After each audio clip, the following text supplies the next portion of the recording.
The Big Idea podcast number 3, I think season 3, something like that. So this is more just relaxed. He's gonna be asking me questions about email marketing. He's gonna answer them a lot better environment. We got the boy Christian, we got the doggo, we got Diego, stuff you guys don't care about, but let's get into it. And the dragon. Right, and what they got the dragon, sexy dragon.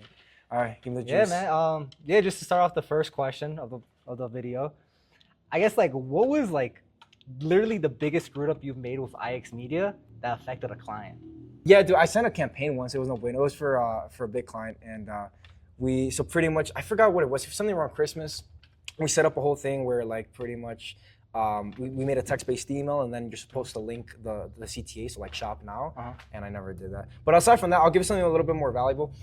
So basically, there was a period, and I spoke about it on LinkedIn, where basically I started taking all the pressure off pretty much myself, which naturally as like a business owner, you kind of want to start delegating, but it just wasn't time yet. It still isn't like that. I'm still in the Klaviyo account, with Diego pretty much every day.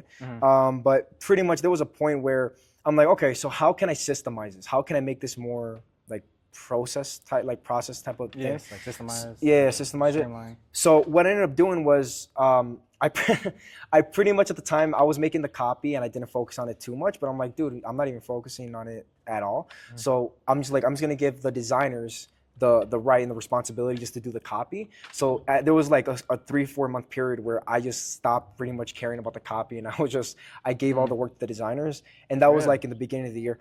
And you still got sales, but it tanked the amount of number one, the engagement, because obviously a designer's purpose isn't to make copy, it's to make the emails and make them look good, and they just weren't good. The biggest problem was that outside of them just having it was just kind of obviously grammar and stuff, the main problem was that it wasn't actually valuable. So for example, I remember we did one for Melody, and she called us out on it, which all right, she had to do so.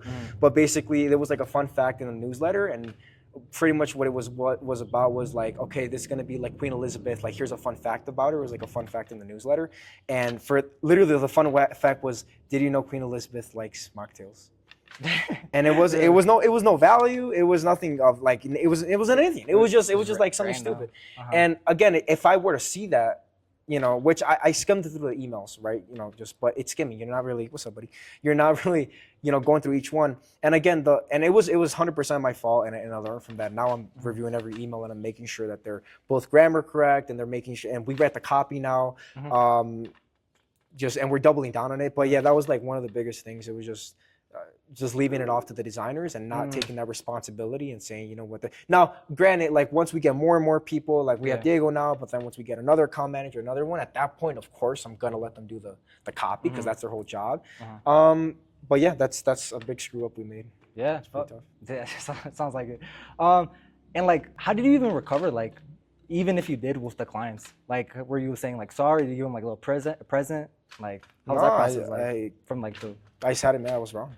I remember getting on the call with the founder of one of these brands, and she was pretty much she was just calling me out. She was just what is this? And she was not holding back, that type of, and and it's good too, because it helps us improve the company.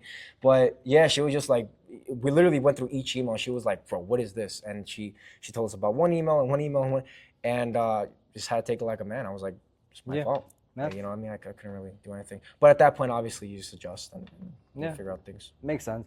I mean, from the mess ups to the recovery, what was the biggest key takeaway from just learning, from yeah, but that one specifically, or just I guess that, you could say that one.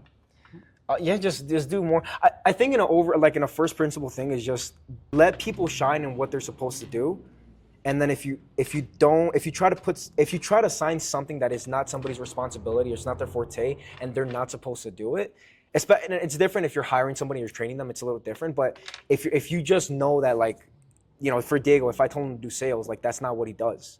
You know what I mean? If I told you to do Klaviyo, that's not what you do.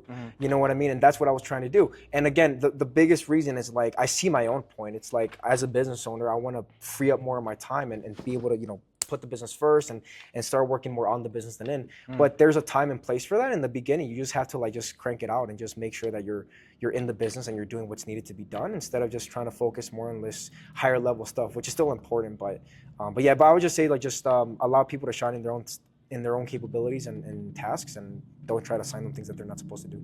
Yeah, no, that's fair enough. Number one question, by the way. Ladies and gentlemen. First question. So I guess going into the second one, I know you're the email marketing expert, like the email guy, however, but like, what was like the best advice, and not YouTube or experience or working on it, but like, what's the best advice you've got from an actual client? Like, I know you're mentioning that you're getting feedback, but what was like the best one that you got? That's a great question. I'll put it to you in this way. I won't say one piece of advice because like I received a lot. Like that example I just told you, like that if I had to frame it, maybe that one, because like that just I messed up, and it made me realize in a big way. And especially just, I won't get into it that deeply, but if one person tells you, that means there's like so many other people that don't tell you. But I will say this, and I mentioned this before, but like I have no shame in it, and it's like just it's the reality. It's like you know, we're gonna love this dude, but freaking Tyler, dude.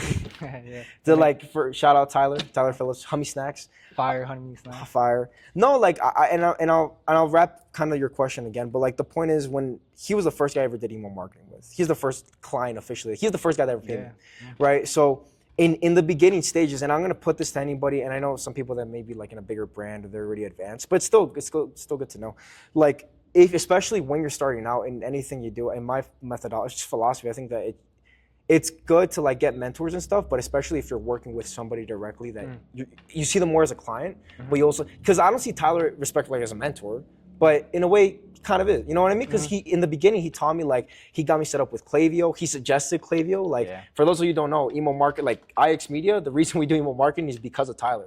Like, I used to do ads, and he was just like, dude, we don't really need help with that. After like 2 or 3 months, he was like, you want to try your email? We don't have much on that. I was like, yeah. But he just consistently just started telling me more stuff and allowing me to be more in the business. And as a result of that, I started getting more experience. And I think that's the biggest thing that I learned was like, dude, if you're going to start understanding, like, you can read all the books I don't want to sound like that, but like some woo-woo stuff, but like you could just read all the books you want and see all the videos, but like once you get an account and start running it, even if it's a test account, like you're going to start understanding it better than you've ever done before.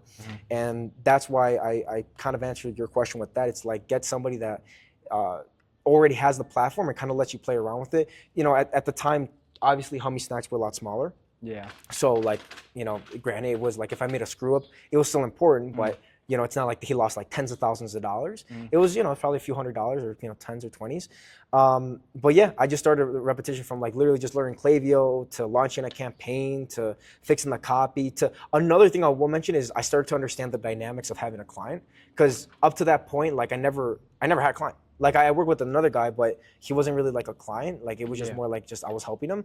But when I worked with Tyler, I and this is so cool. I literally started understanding how to treat business, like I'm not saying business relations, but like started talking with clients, like the way he started talking, the way just the way the amount of updates you was giving him, the texts, the calls, the little negotiations, like, you know, the 30% thing, like, I just started understanding what it was like to run a just not only run a company, but to communicate with the client, and I never had that experience before.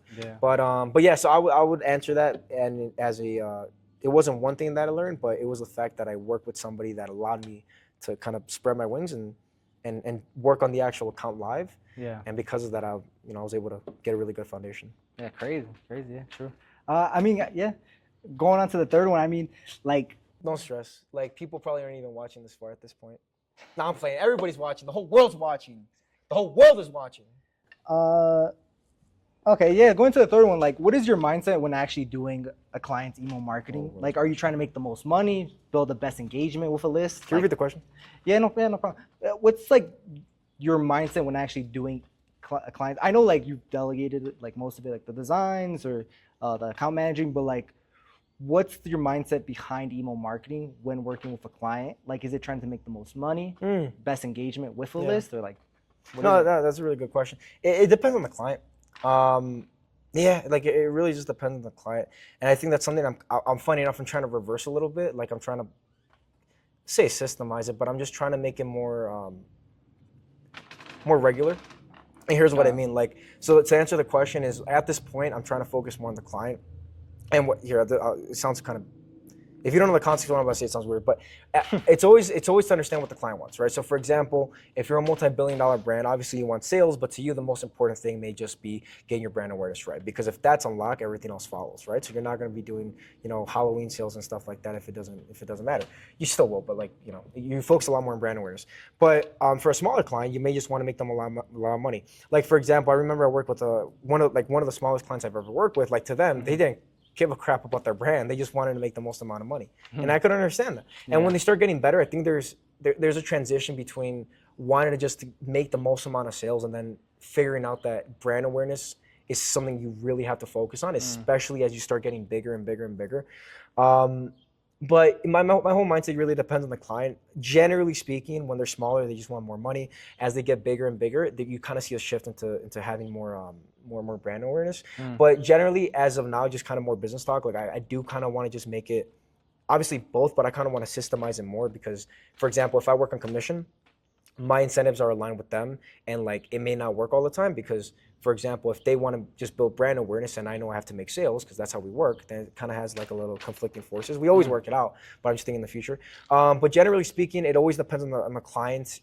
Just for anybody listening, if you are working with somebody on a commission basis, it's good. You just have to make sure that your vision for what you want out of the partnership is aligned, or else it's not going to work because one person's going to be thinking one thing and the other person's going to be thinking another.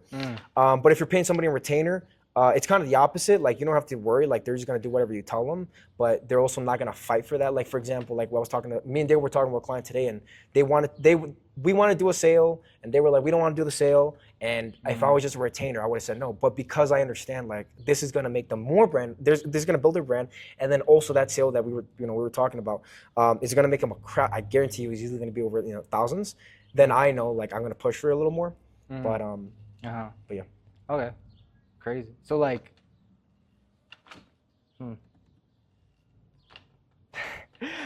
so yeah, I guess let's go into the fourth one. You were talking about this earlier. You didn't go too much into depth into it, but what is your methodology or methodology behind IX Media? That brings in thousands of dollars for clients. Our methodology, if I could summarize in one word, it's just value. Had a voice crack right there, but yeah, no, it's just validation. What can I say?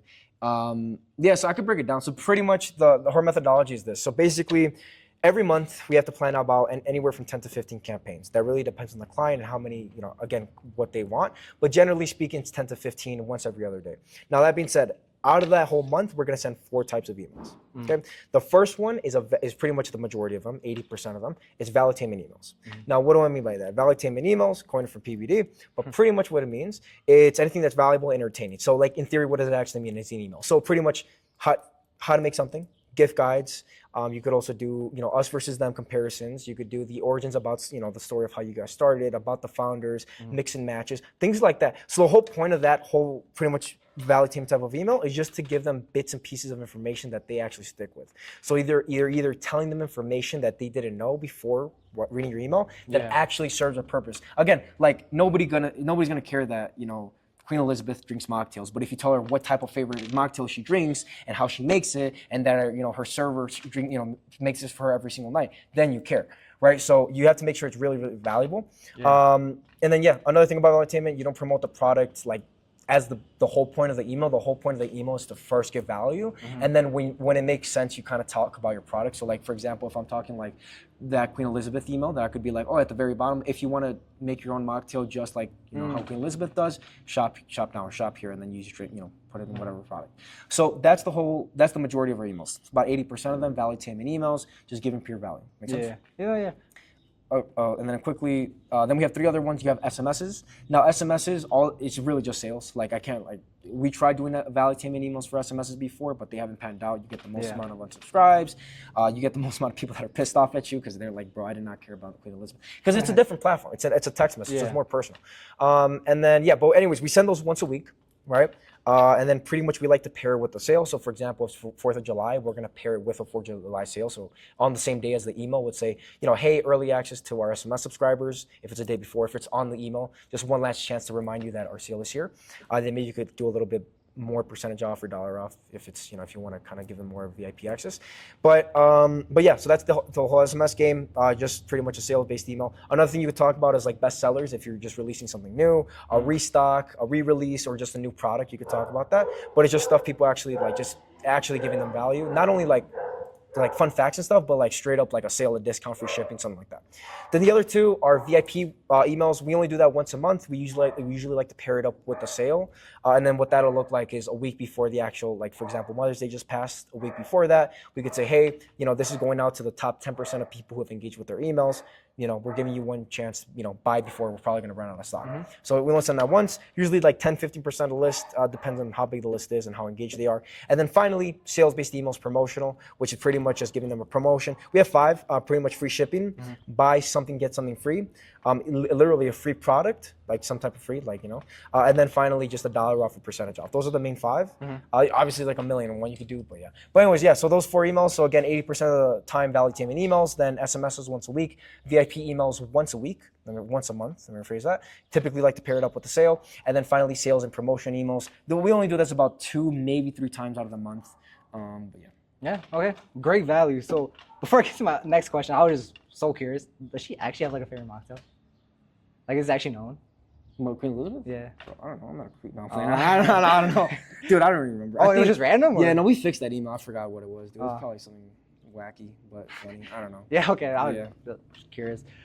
I mean, going to the next one, I mean, has there like ever been a moment where you had to change your methodology and to actually fit a client? Can you talk about that? Well, yeah, no, I mean, I've changed it throughout the year. It's funny I say year because, you know, we started about a year and a half ago, which is kind of crazy. Now where we're at. Really? That's We started summer 2023, I think. Damn, that's crazy. Year and a half is crazy. And it took 6 months to get our first dollar online, which is crazy. 6 months, that's crazy too. Yeah. No, but what was I saying? Oh yeah, so pretty much, yeah, like it's always changing. It's always changing. And why is that? I'll phrase it like this. It's always been changing up until now. I think at this point I've gotten a fairly good understanding because I have a more fundamental understanding about email marketing because I've done dozens of Klaviyo accounts and I've worked with so many different brands and I start to understand more concepts and a little bit more in depth in each point. But in the beginning it's always changed up to, like now we really just like to stick with that. Like for example that example I was telling you about, that one client we wanted to do a sale for this client and they didn't want to. Like I'm really gonna try to push for that. At the end of the day, if they don't want to do it, then you know, so be it. Like it's their choice. But no, I mean at this point, I think we have a really strong lock on what we believe is going to make the most amount of sales, going to build the most brand, pretty much relationship with your customers and the most trust, which is such an underrated thing. But yeah, no, I think at this point it's pretty unlocked. If it, you know, in the future, if I don't care, dude. This is one thing I'll say. I don't care what the methodology is, just as long as it brings in results. I don't care, bro. If we have to send all sales-based emails and they're going to build the biggest brand awareness and to make the most sales, I'll do that. I don't care. But at this point, from my understanding, this is what works best at this point in time. I just had a brain fart. I was just thinking about the next question. Let me ask you a question, bro. I never ask you questions. Go ahead. What's the question? Dang, bro. I'm scared now. Has there ever been a time where like, because obviously you know you're not in the Klaviyo accounts or stuff, but has there ever been a time where like you felt like we messed up like really really big, or like you felt like we made $1 billion, like or any type of emotion, like you're like, that's crazy. Yeah, like emotion. Oh, I think I know one. Florida. No one. But it was more outside of Klaviyo directly. We both freaked out. Oh, yeah. Signing, like technically signing. I mean, like the biggest client. What was his name? Michael.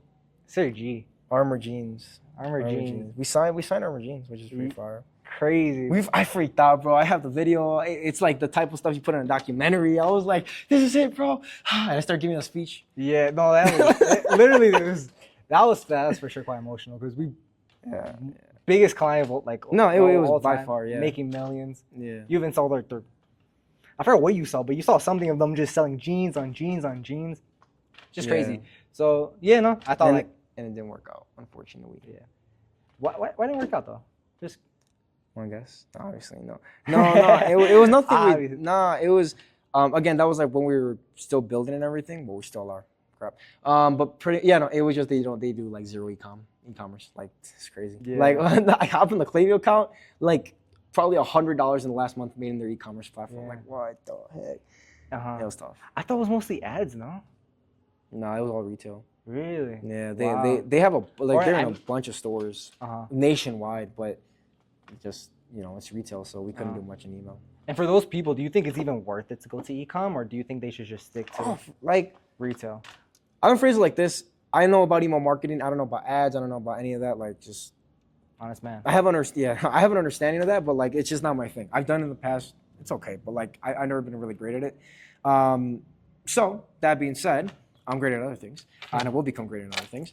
But in the meantime, what I will suggest is like if you are gonna do it, make sure that you actually want to do it and you're not stingy with it. Like,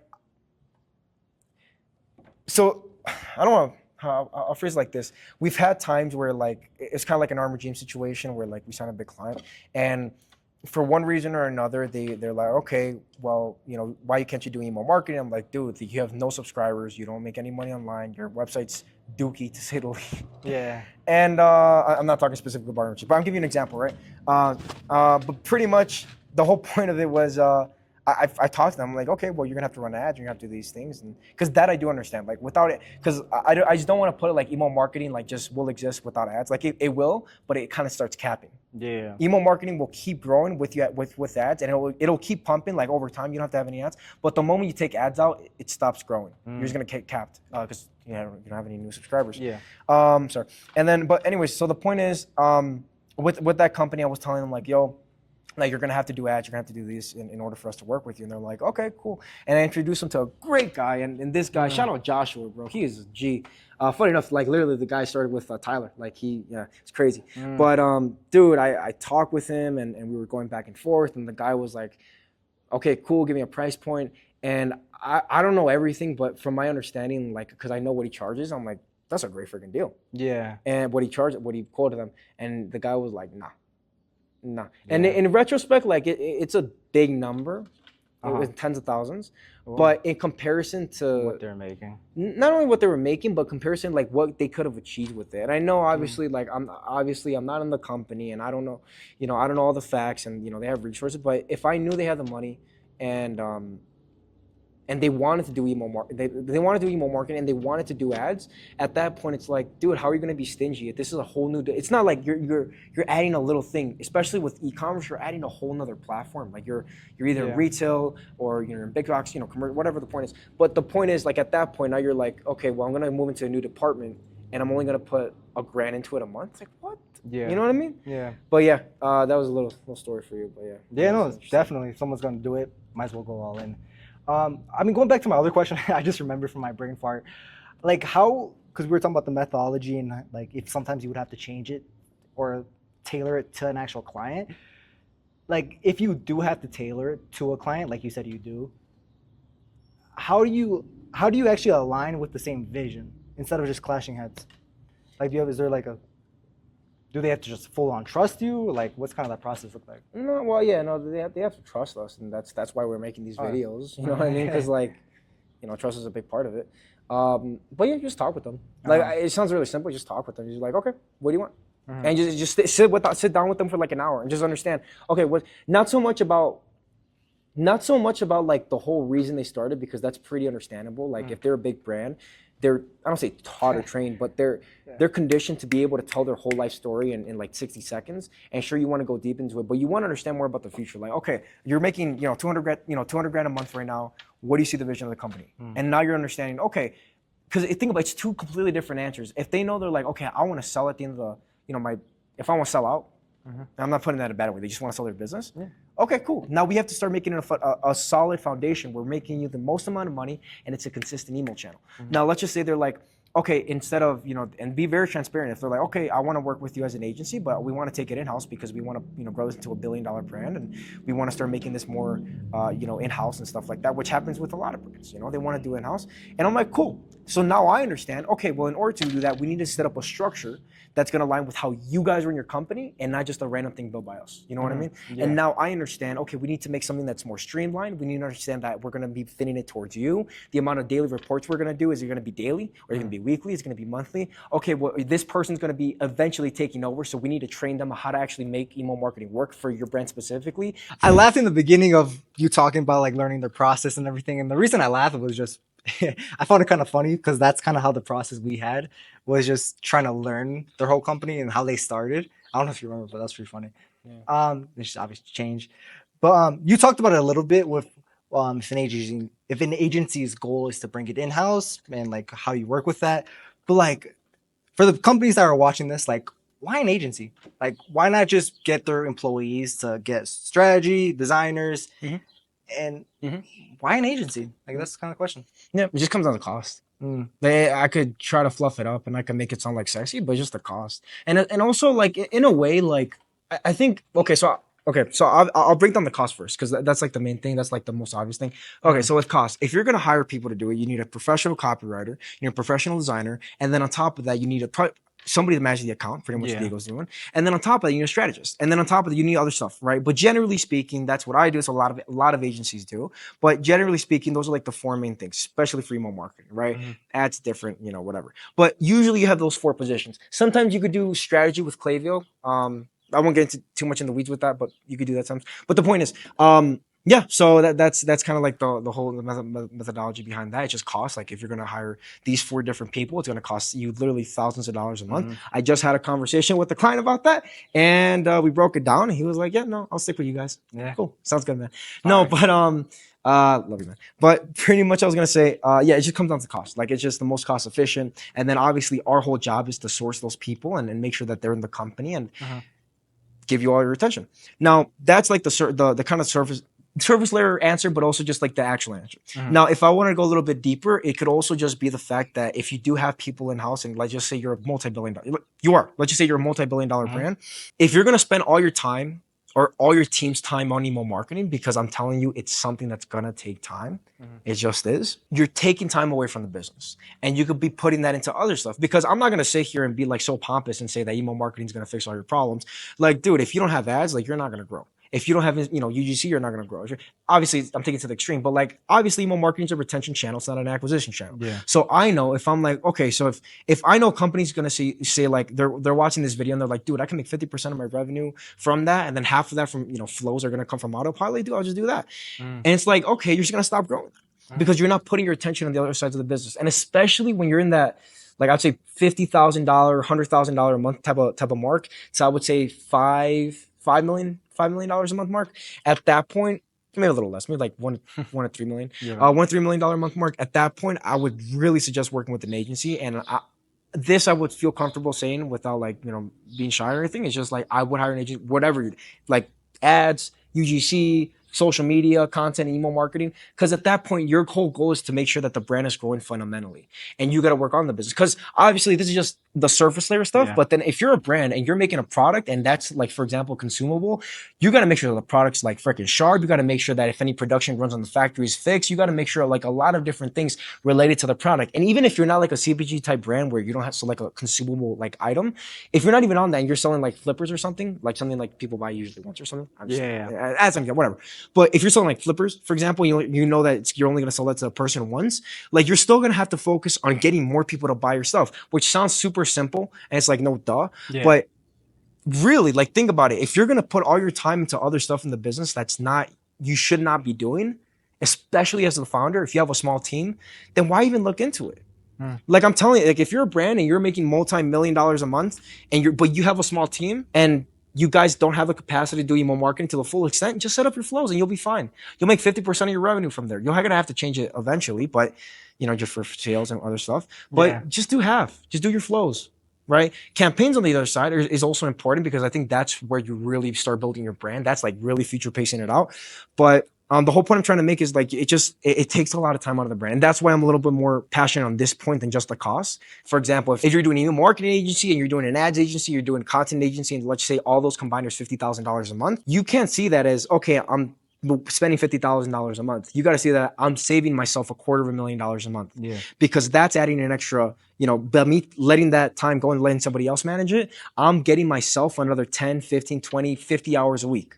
And that's the reality. Yeah. Right. And with that time, I could fundamentally grow the business, whether that be making content, whether they be going out, hiring more people, whether that be just fundamentally growing the business with your product, making the product better, or if you want to if you're in a stage of going and hiring agencies, you have more time to do that.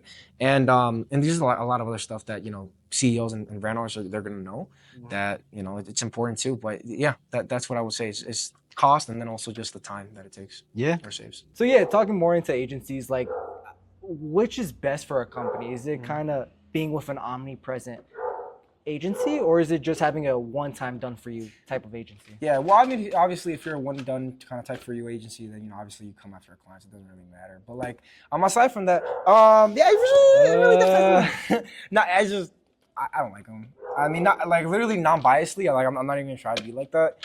I just don't like them. I think the reason.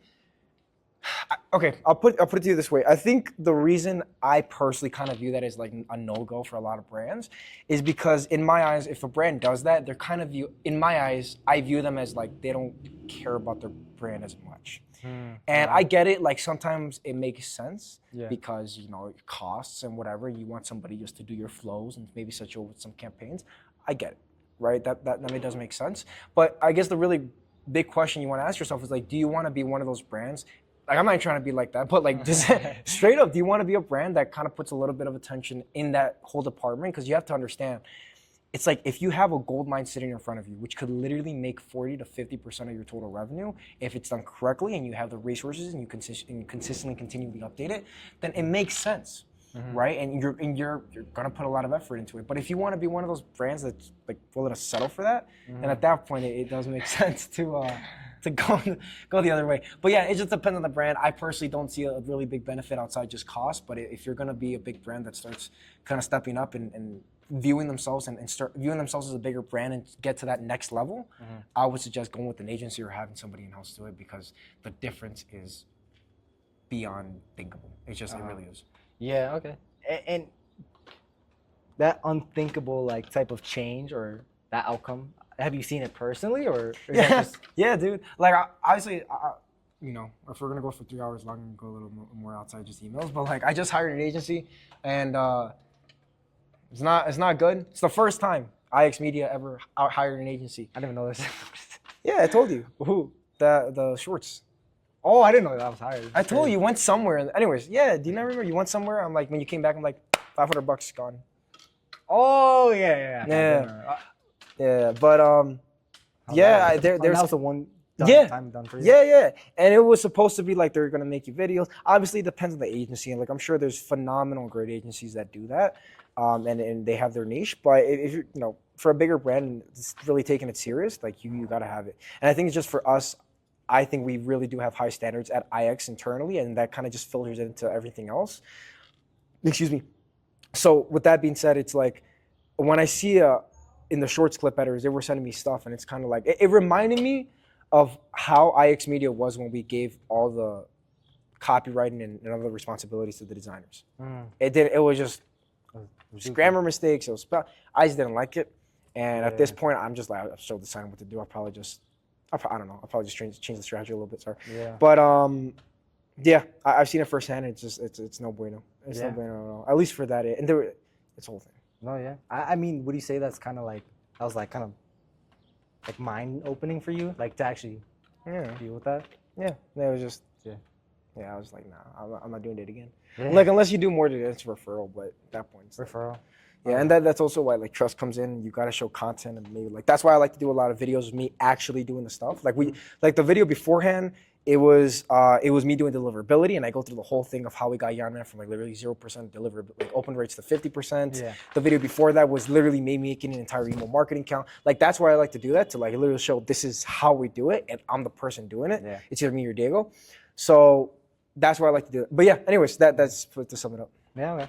Off the record, like just like, are those videos that you do, like if you've been doing it recently, like it's crazy, like are those the exact same strategies like people can actually implement, and that's what you're doing as well into the company? Yeah, for sure. Like when I went into social, like I was like, my number one goal is to make videos that people can actually take value from, and if I could put that in a very, very simple way, like in a very like just fifth grader level type of understanding, it's stuff that they could do today. Like the video I try to make it so that they can do today. Now, obviously, I'm very like just confident. Like I'm getting better every time, and I'm trying to do I don't want to get too woo on it, but like obviously my job as doing the social media and the content is to make it more digestible, and you know, it's a process. Like I have to make it every video. I'm like, okay, I have to make this even more understandable and more digestible in 5th grade level, 3rd grade level, and I have to make, you know, speak slower, like right now, Yeah. like right now. But yeah, no, a lot of this, like you do, if you go on my YouTube, a lot, like everything you're gonna see, it's stuff you could do that day, like that same day. There's strategies that go beyond that, and it takes months because it's like the open rate thing. You can't make your open rate go like that in one day. It takes a little bit of time, but it's stuff you could start that same day. Yeah, okay. But like aren't you scared? Like that you would actually give too much value to someone that they could What just you do think, it you're Alex themselves? Hormozy, bro? Yeah, like nothing. I have no idea what that means. I feel like a dweeb. I'm sorry. I feel like the dude. I should have known. Like, come on, I got the flannel too. Come on. Copycat for realsies, I got the muscles bro. too. You know what I mean? Oh, what the hell, man. Are you here? No. Obviously, no, freaking crazy. Bro, he's 30 pounds heavier than me, bro. Crazy. In a good way, obviously, straight. No, in a good way, bro. It's freaking muscle benches like something. The cameraman benches like what, 305? Not anymore. Hey, what were you saying before though? That's for the blooper. How much? What was your max bench? 305. It's crazy. Anyways, back to the video. No, I mean it's just just take everything, and What do you mean? just take all my information. Like I don't hold back in any video. I try to give everything I can, and again, my goal is to make it as easy as possible to understand. That's what I try to do every single day in every single video. But no, just take it. Just make money yourself, and then when you're like, okay, well, it's too much for me to do, or in order to do these things, I can't do it. And if I can't do it, I'm gonna hire somebody, but that's gonna cost hundreds of thousands of dollars a year. So might as well get Alex to do it. Yeah, makes sense. Like again, like for the companies that are watching this, like whatever niche that you're in, like what do they need to know about Alex, the email guy, to actually succeed with email marketing? Just tell me what you want, and we'll get it done. As simple as that. Really? Yeah. Wow. Just tell me what you want. And, like it's not even trying to be like that. It's just like if you don't tell me what you want, can't make it happen. Does that mean you could do everything that they want, or is there some? Well, I mean, in the context of email marketing, Yeah, of course. like for example, like there was a company that here's a little story. So there was a company we work with, and we were doing really, really good for them, and they liked it a lot, and they liked the designs, and they were like, it's really good, and they're like, yo, bro, can you do our WhatsApp? And I'm like, okay. What do you mean? Our WhatsApp. So they wanted to do they wanted us to do their WhatsApp. What would that look like? So SMS, but WhatsApp Oh wow, you could do that. I don't know. Wow, interesting. for certain companies, and I was like, sure, why not? It was a new venture. I was like, let's do it. And I was like, nah. After like a month, I was like, dude, it's not working out because we don't have the bandwidth. And to us, it's like, and this is more like a company perspective. Like if you're gonna add something, it's not just like the thing you may be adding may take you to an hour a week to do, 2 hours a week to do, 5 hours a week to do, but it's the process behind that takes a lot more time. Like if I'm gonna hire somebody, eventually it's just gonna be something that I only have to check in with them once every so often. Obviously, every single day, make sure talk with them, communicate, build that culture, and then make sure they're doing things right. But I'm not doing the work for them; it's their job. But in the beginning, you're kind of forced to do their work so they can learn from you, and then at that point, then they could take it on. And that's kind of my whole thing. But the question, kind of the answer to the question is just, yeah. I mean, we've done it in the past before. We've done other stuff, and it doesn't work that well. Eventually we'll do other stuff. But at this point, just email and SMS. Okay, that's the Locked main in. focus. Locked Locked in. I guess like going on with that is like with a company, like does it matter what niche they're in? Like, is there like a certain company where like, oh, like they're saying to themselves like, oh, I don't know for the best fit for email marketing. I mean, how would they even know that? How does a brand know whether to do email marketing? Yeah, like how do they know it's like the perfect fit, or like if they should do it? Exactly. Yeah, no, that's a good question. I like to think of it like certain contexts of the business. I'm not gonna go into it very deeply. I'm just gonna try to give sauce. Sauce. If you're a retail brand and you're not collecting emails and you're not doing subscribers and you have a really bad website, don't even worry about it. Does not matter. Like, hate me, other agencies, doesn't matter. That's what happened with Armor Jeans, right? They were killing it. They didn't have their website's not bad, but they didn't have a website meant to convert. They didn't have a place where they could actually nurture people and as far as their emails, and they didn't have a big email list, so it doesn't make sense. Now, I think if you are an ecom brand and you are collecting emails and these things, then it depends at that point on, I think, the size of the company. I think if you're a smaller company, I'm talking $50,000 or less, I really just non-biasedly, oh, what's up, man?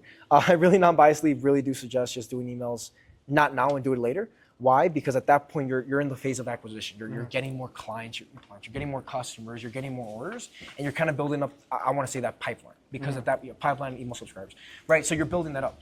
Man, it's like a whole like theme movie here. So. But yeah, I think once you get to $50,000 and you are more established, I think it is a good point. Like there are points, like I've worked with brands and I do see a transition where they are doing pretty good in ads. They're starting to get better, but then they have very, very basic flow set up. It may be a very bare bones. Like they have like some very ancient flows that they did a little while ago and it's not really built the right way and they don't maybe have the infrastructure to do it all themselves. At that point, I really do suggest it because that could be another 50% of your revenue, right? And on top of that, profitably, you know, obviously you got to, make, sure costs and fulfillment and whatnot, but you don't have to spend money on ads because you get that from the ad. You're using that as your advantage. But yeah, I would just say if you're like past that $50,000 a month mark and you're getting to bigger place, and what I mean bigger place, you're making more orders and you're building up a list and it's important. But yeah, I would say that's decently important. Yeah, no. So they should be solely focused, or not solely focused, but they should be focused, on ecom. Does that mean like their niche doesn't necessarily matter, or like what's the best niche for IX Media to work with? Like, yeah, so this is more, what's that word? We were talking about it before. This is like a theory. It's kind of like theory. In theory, if you have a product that people could only buy once, it may not make a lot of sense. Why? Because if they buy it once, you can't really resell them in email marketing, right? And on the ads, right? So that's kind of where it lays. But I've seen it before. Like, for example, your email marketing strategy may not depend so much on repeat orders as it does on, let's just say, getting that first order. Because if we're working with, like, what's like a big brand, like, I think it was a Fight Club, the one that Mayweather did. Like, there's a Fight Camp. I don't know if they sell repeatable. Maybe they sell like little merchandise and stuff. That actually may be a really good place to use email marketing. But if let's just say they just sold that big old fat boxing thingy, that the bag, whatever. Yeah. In theory, it may not seem like a good idea to do email marketing because it's like the most amount of money we'll get from that first purchase. But if you double down on that first purchase and you get a lot of more people that doesn't convert, because think about it, if you're getting 100 people to visit your website organically and you're getting an additional, 2-3 of them to convert if you have a really good website, but it's probably going to be even lower if you have like a really fire product like that or a more expensive product. But let's say out of 100 people, you get 2 to 3 people to actually convert and buy the product. You still have 97 other people that didn't buy. Now, out of those 97 people that didn't buy, you can maybe get another 10 to 20 of them if you have a fire pop-up form, like Alia, I suggest it, and you have a really good pop-up form. Now, that being said, now you're getting an extra, 10, 15 to 20% of the people that were interested in your product.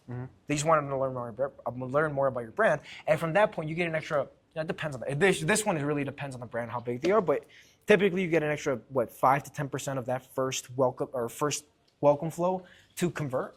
That means an extra 1, maybe 2 people actually convert, which I'm gonna try to break this down. This is like where I'm really trying to get into it. I'm gonna do the math one more time. I'm gonna try to say it slowly as possible. If you have 100 people visiting your site and you get 2 of them to convert, right? You have a 2% conversion rate. So that means they buy. You still have another 98 people that didn't. Now, out of those 98 people, you're going to get 10 to 15 to 20 people actually go sign up to your newsletter and receive email marketing from you. So that means you're getting an additional 20 people signing up for every 100 people. So you're getting an extra 20% of website visitors to go ahead and subscribe to your emails. Now, if your welcome flow converts at a 5, let's just say 10% conversion rate, right? Out of 100 people, 10% convert. Out of 10 people, 1% convert, right? That means you could literally, again, 50%, like in that first initial order, you get an extra 50. If you get one more person to buy, and otherwise it would have been 2, that's an extra 50% more revenue. Just from that welcome. And again, that's what I'm saying. And that's possible. You only have really not one shot, but you only have one thing to sell them. So it makes more sense that it may be that one product because they need to get more information. But yeah, that's kind of where that math goes. Like you get an extra like 50% of revenue. On top of that, it's a flow. So it's something kind of on autopilot. But yeah, I just take it year by year. I will test it out. That's to say the least. I wish I could give you a better answer, but just truthfully, I've never worked with a brand that does more than like, $10,000 product. We work with brands that sell $1,000 products, but tens of thousands is a little different. So I can't give you that information. But from my understanding, that's kind of how it would work, and I always try it out. Yeah, no, seems great. I mean, So due to rating complications, we're gonna have to end the podcast early. Maybe we shouldn't do it we should do it indoors next time. that could be a good idea. Who That knows? could be it. Anyways, hope you guys liked it. I'm gonna make this the Big Idea Podcast, season 3, whatever. But I'm gonna rebrand it. We're gonna rebrand. So this is the Big Idea season 1. I'm gonna stop yapping. If you have any questions, let us know. If you want to maybe get some help with your email marketing on a 100% performance basis, or retainer, if you like to, we could do that too. Let us know. First link in the description. Happy to have a chat with you, one of our team members, and we'll go from there. God bless you. Loves you. All the best. Take care. Bye. Nah, I'm playing. Everybody's watching. The whole world's watching. The whole world is watching. All right, bro. Look at the stream, bro. California girl, unforgettable Daisy.